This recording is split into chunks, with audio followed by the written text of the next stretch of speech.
gye buvuddeko minisitule by'entambula yategeeza ng'ekisaawe ky'ennyonyi ky'e Arua bwe kiddirira eky'entebe emirimu nga buli mwezi kifuna waakiri ennyonyi 180. Mu kulamuza ababaka abatuula akakiiko kakosasa ekisaawe kino, aba Civil Aviation Authority bategeezezza ng'okuliira abantu abali okumpi n'ekisaawe kino bwe kutannaggwa okuli ne family ya President wa Uganda Amin Dada. These communities are willing to move away from here. It is now the few who are remaining here. Majority has left. So if you're told we can get sources of compensating them and they push out.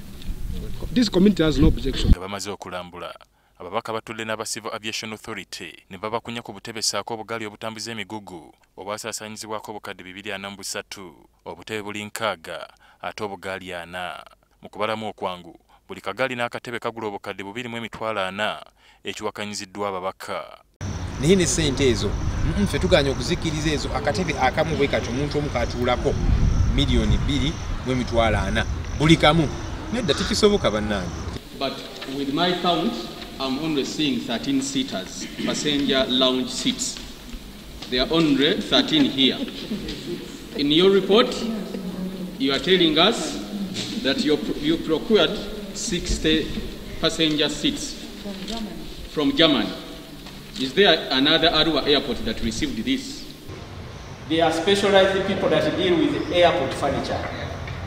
We cannot just go anywhere and buy chairs that are going to be used by international passengers. This chair is going to serve us for more than 20 years.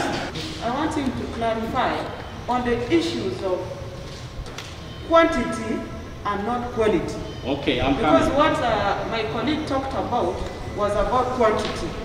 It was supposed to be 60, but it's few. Be open.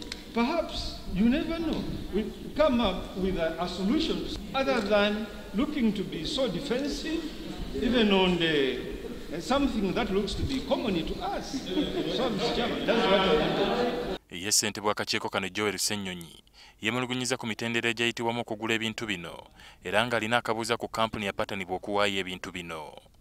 Ne tugamba isookoleke okusookera ddala lwaki ebintu bino mugamba nti mbijja Germany titulina wano bannayuganda abakola ebintu bino tubawagire by Uganda build Uganda mu mwakiteekawo.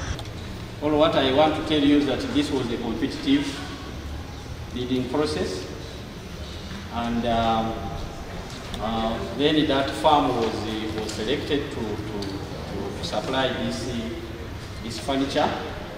Now this airport specifically designed for airports around the world.